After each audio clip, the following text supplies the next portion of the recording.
Iya apa? Depan. Nampak kan? Ah, udah tuh. Mana aku nampak? Nampak sih. Tiga soal loh. Cukup ini. Nampak sih. Enggak. Nampak terus. Enggak diri aja.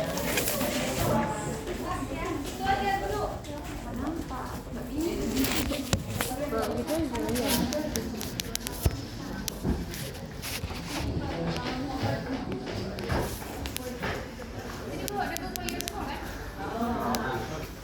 Kalau nggak mau nggak udah.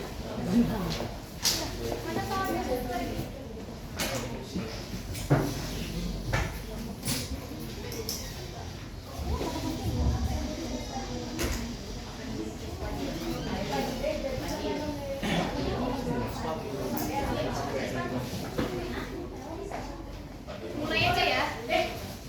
Mulai apa kak? Mulai aja. Oh iya. Bukan gue. Kita mulai kuis nanti di jam. Kan sampai jam 4. Setengah 4.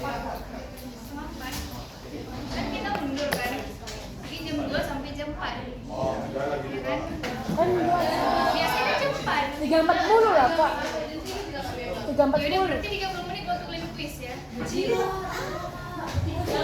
Nah, kalau gitu Dua soal aja lah kak. iya, iya lama. Kita kan kuis makanya.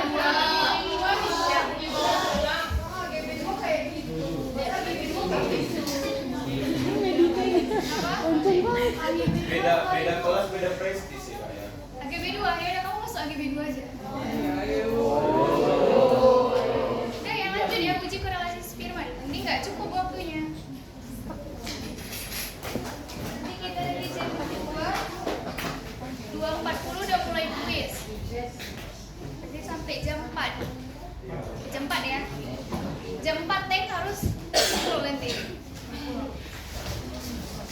Uji korelasi Spearman. Korelasi Spearman digunakan untuk mengukur keeratan hubungan antara dua variabel, di mana dua variabel tidak mempunyai distribusi normal dan variannya tidak sama. Korelasi Spearman dipergunakan jika data yang diperoleh bukan interval atau rasio, melainkan ordinal atau nominal. Udah tahu kan datanya ordinal atau nominal itu apa? Ingat? Apa data ordinal?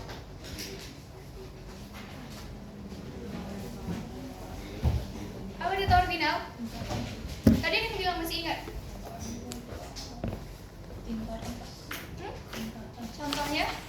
Skor kepuasan pelanggan. Iya, dia berstrata.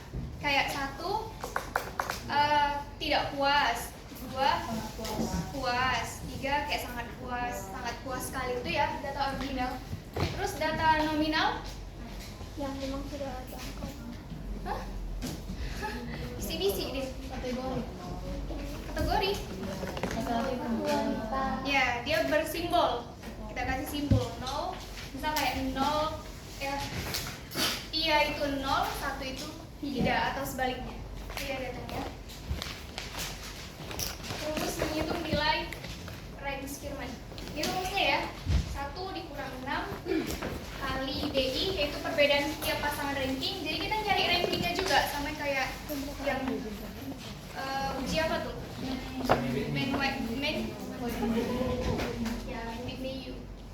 Jumlah pengamatan, jumlah pengamatan. Jadi itu memang 6 ya, memang 6 dikali sama DI. Nanti ada yang bingung dari mana 6-nya? Memang dari rumus 6-nya. 6 kali DI kuadrat. Jadi rankingnya dikuadratkan. Terus setelah kita dapat nilai korelasi Spearman-nya, baru kita cari uji T-nya untuk melihat nyata tidaknya hubungan antara variabel T. Jadi dia ada intervalnya. Jadi kalau misalnya nilainya mendekati 1, berarti dia semakin nyata, keratan hubungannya kuat. Makanya dia kadang ini dipakai kayak uji kuesioner reliabilitas, tahu kan? Validitas, reliabilitas untuk kuesioner. Tahu nggak? Masa nggak tahu sih? Sebagian ada yang masuk udah ekonometrika kan? Masuk.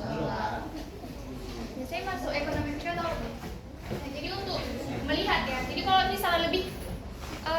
mendekati 0 berarti dia nggak nyata. Tapi kalau mendekati 1 berarti dia nyata. Jadi kayak misalnya 0,6, 0,7 gitu. Itu nyata ya. Hipotesis. Biasa ya sama H0, H1. H0 tidak ada hubungan yang nyata antara ranking variabel yang satu dengan ranking dari variabel lainnya. H1 ada hubungan yang nyata antara ranking variabel yang satu dengan ranking dari variabel lainnya. Sama ya, H0 selalu menidakkan, H1 selalu ada nyata, ada hubungannya. Mau difoto? Udah di Iya. Udah ya. Nanti kuisnya seputar ini juga ya. Istighfar. Kriteria pengambilan keputusan. Manual H0 diterima jika T hitung lebih kecil daripada T alfa bagi 2. Di mana sampel dikurang 2. H1 diterima jika T hitung lebih besar daripada T alfa bagi 2 and jumlah sampel dikurang 2. Kalau SPSS sama semua ya. H0 diterima jika signifikansi lebih besar daripada alfa. H1 diterima jika signifikansi lebih kecil daripada alfa. Ini maksudnya apa? T alfa bagi 2 maksudnya apa? Maksudnya apa itu? Iya, alfanya bagi 2. Misalnya kayak alfa kita 5%, berarti 0,05 bagi 2, jadi 0,025. Ini ada contoh kasus. Suatu penelitian dilakukan untuk menganalisis hubungan antara pengalaman bertani dengan tingkat adopsinya terhadap teknologi baru yang dianjurkan. Tabelnya, nih. Kalau yang kemarin kita nyari rankingnya itu dijumlahkan semua sampelnya, ya kan? Ingat nggak? Ya, Kak. Dijumlahin semua sampelnya. Tapi kalau ini di per variabel, variabel pengalaman bertani sama variabel skor tingkat adopsi. Jadi kita nyari rankingnya masing-masing.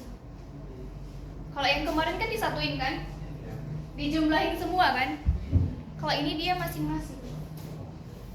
Jadi ini masing-masing cari dulu rankingnya dari yang pengalaman bertani. Nilai paling kecil kan berapa nih? 10. Ada berapa 10 ya? 1, 2, 3, 4, 5 Berarti 1 tambah 2 tambah 3 tambah 4 tambah 5 15 bagi 5. Makanya dia ranking 3. Seterusnya kayak gitu. Jadi kita nyari rankingnya per variabel. Baru cari ranking yang ini. Sama juga ya, ranking untuk X2.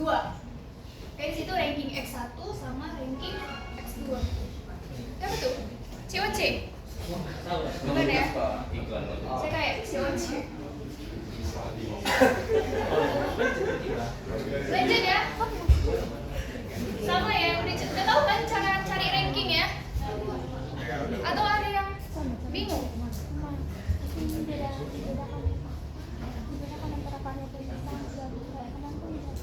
Ada yang kenapa? Ini rankingnya, jadi ini kita buat dulu dari data yang paling kecil ke paling besar datanya. Jadi ini kan yang paling kecil 10. Ya udah kita kasih ranking 1. Mana dari atas dulu ya, 1, ranking 1, ranking 2, ranking 3, ranking 4, ranking 5. Jadi kalau mau cari ranking yang sebenarnya, ranking tadi 1 ditambah 2, tambah 3, tambah 4, tambah 5 bagi jumlah frekuensi nih, pengalaman bertani yang 10 tahun. Kan ada 5. Jadi dibagi 5, makanya dapatnya 3. Jadi setiap pengalaman bertani yang 10 tahun itu dikasih ranking 3. Ada yang kurang paham? Paham ya? Ada lagi?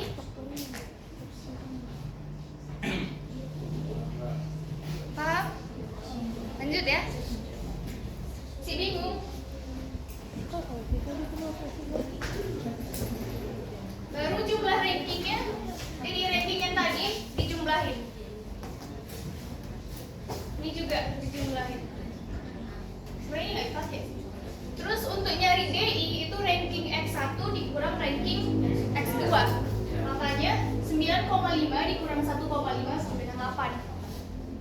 DI. Seterusnya kayak gitu, 14 kurang 12, 2, seterusnya. Sampai 17 sampel. Setelah itu dikuadratkan. Jadi ranking yang udah dikurangi ini, kalian kuadratkan lagi. Makanya dia DI kuadrat. Ini nanti yang dipakai, jumlahnya ini, untuk masuk ke dalam perhitungan. Tadi kan rumusnya RS sama dengan apa? Dengan 6 kali DI kuadrat dibagi N kali N kurang N kali N kuadrat kurang 1. Hanya ini nanti dipakai. Sigma, jumlah DI kuadrat.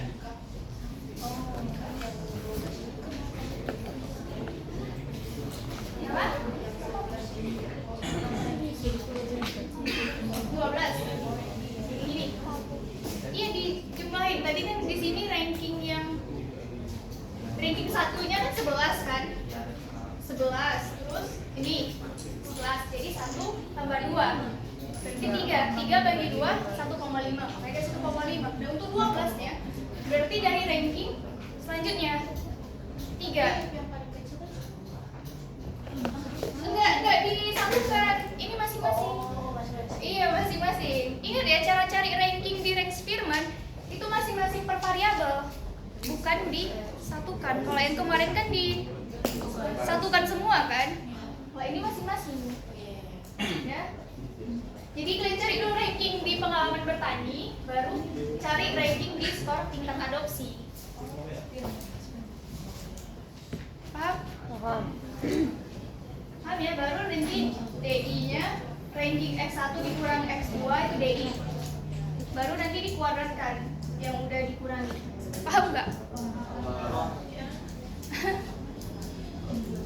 Maksudnya yang mana yang kurang paham? Ranking X2 sama nyarinya kayak ranking X1.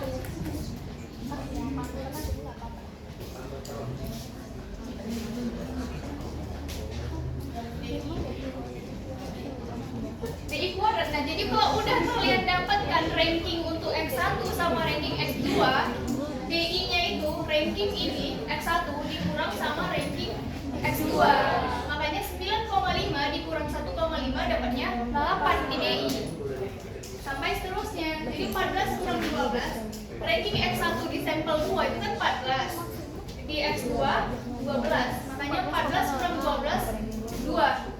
Nah, untuk DI kuadratnya tinggal kalian kuadratkan aja. 8 kuadrat 64, 2 kuadrat 4. Ada yang bingung atau kecepatan? Pas kan? Yang sana udah paham? Paham nggak? Paham ya? Yang belakang?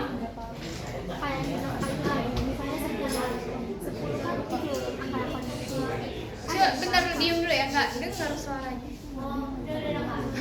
Nggak jadi. Biasa kamu duduk depan. Udah ya?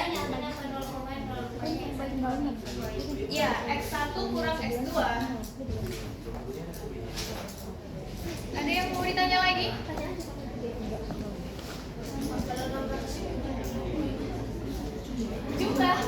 Jumlah DI kuadrat. Ini jumlah nih.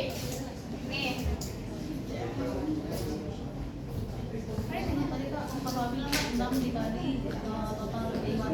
Jumlah DI kuadrat 610,5. Itu jumlahnya. Jumlah. Sigma itu jumlah ya. Kan ada notasinya sigma kan? Sigma itu jumlah. Udah? Ada lagi? Ada yang mau ditanya? Udah paham semua? Yang belakang? Paling belakang? Iya. Paham ya? Itu yang ujung lagi-lagi? Paham ya? Agak banyak ya kelas ini. Atau cuma 2 orang tadi dari kelas? 3, Kak. 3 orang ya? Lanjut ya. Nih, makanya dapetnya ini tadi.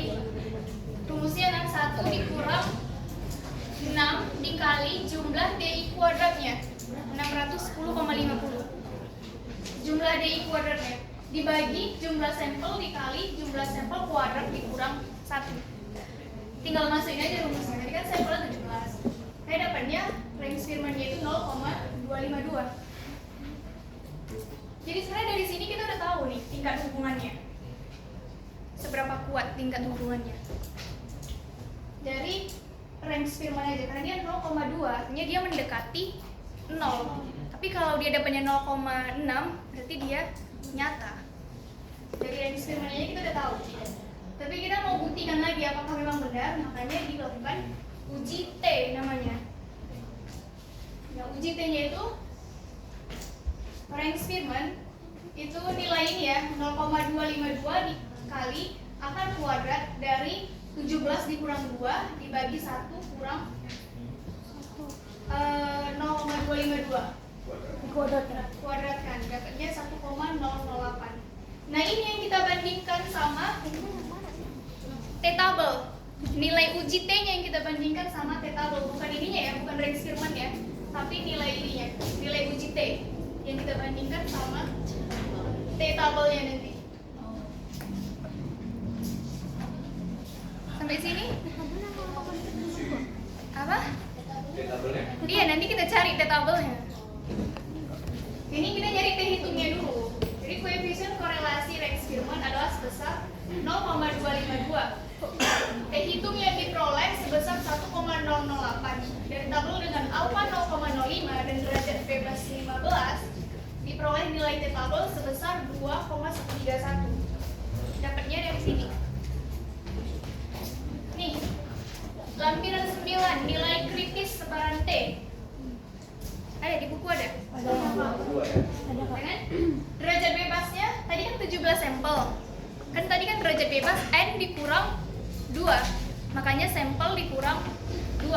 Dapatnya derajat bebasnya 15. Baru untuk alfanya, karena kita pakai alfa 0,05 jadi dibagi 2. Dapatnya 0,025.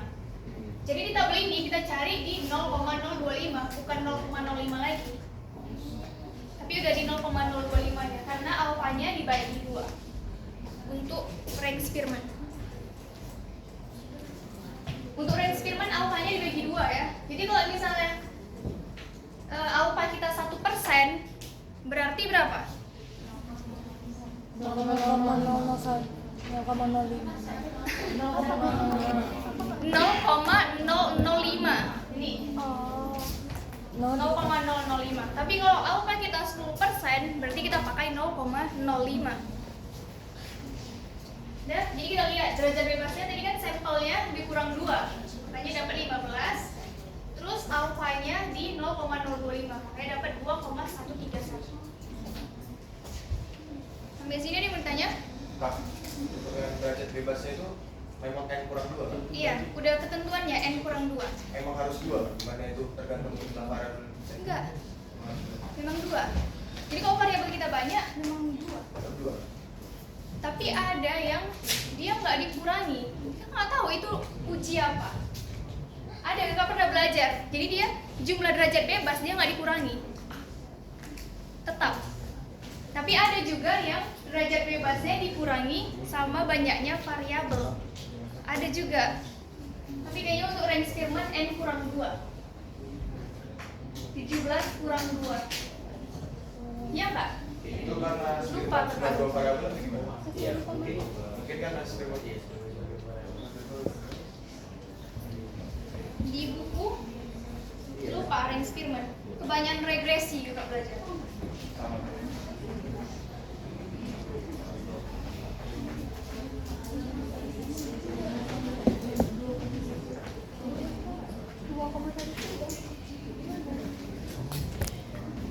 Ini ya, N kurang 2. Tapi ada memang N kurang 2. Jumlah sampel kurang 2. Coba nanti kalian lihat lagi ya.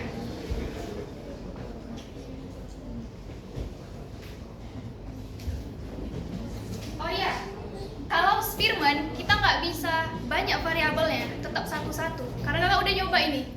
Kakak run banyak variabel, hasilnya salah. Jadi tetap satu-satu. Misal kayak karakteristik. Tunggu, itu soal yang di kuis. Jadi kalau yang ini ngerun ini satu-satu ya, nggak bisa banyak variabel. Misal kayak regresi kan, rumusnya Y sama dengan beta 0 nggak belajar ya. Jadi kalau regresi itu kan biasanya kita bisa ngeran banyak variabel kan. Bisa nggak kayak uji multikolinialitas, kita bisa ngeran banyak variabel kan. Tapi kalau range Spearman kita nggak bisa. Jadi dia cuman variabel, misalnya kayak pengalaman bertani sama tingkat adopsi. Dua dulu kita coba. Jadi kalau misalnya ada hubungan pengalaman bertani, umur terhadap persepsi petani. Jadi kalau kita mau ngeran pakai Spearman, kita nggak bisa masukin 3 variabel, tetap satu-satu. Makanya n-nya kurang 2. Kayaknya jumlah variabel dikurang, sampel dikurang jumlah variabel untuk Spearman. Beda. Ada Spearman, ada Pearson. Kalau Pearson kita bisa masukin banyak variabel. Pearson itu untuk statistik apa? Parametrik. Kalau untuk range Spearman dia untuk statistik non parametrik. Nah, ada 2, itu ujinya beda-beda. Jadi kalian harus bisa membandinginnya. Itu beda. Oke, sampai sini ada yang mau ditanya? Udah ke spill 1 soal.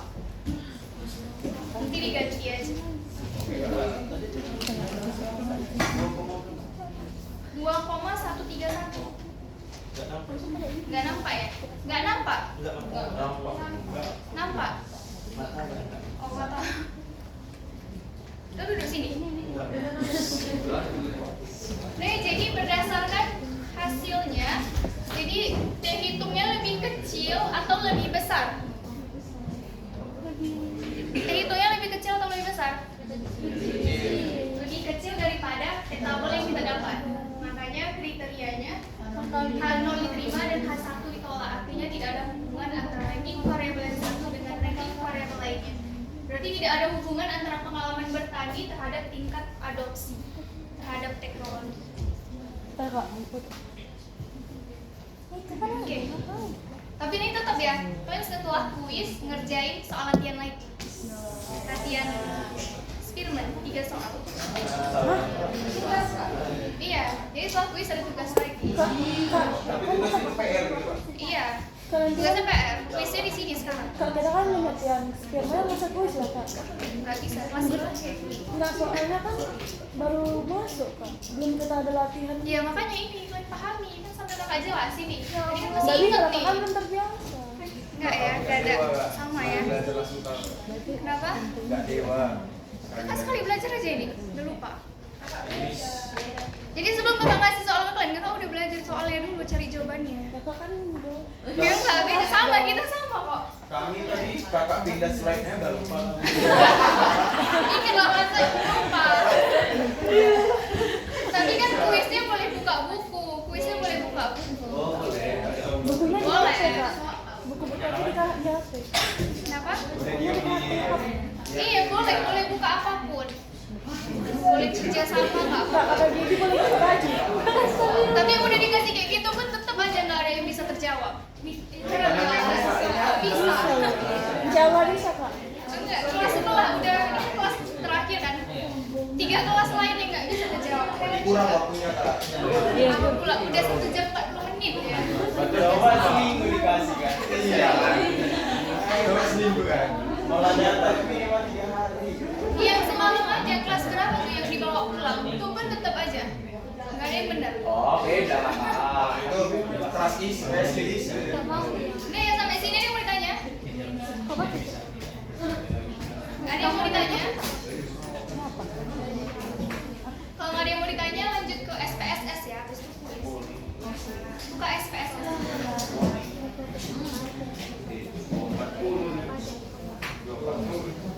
Gak apa-apa lah, telat sedikit ya. Iya. Kalian aja nggak ada kuliah. Berarti tinggal 2 lah soalnya.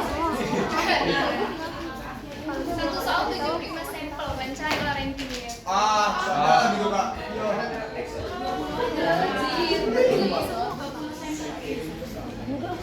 Gampang ya. Iya. Caranya sama yang manual SPSS. Apa?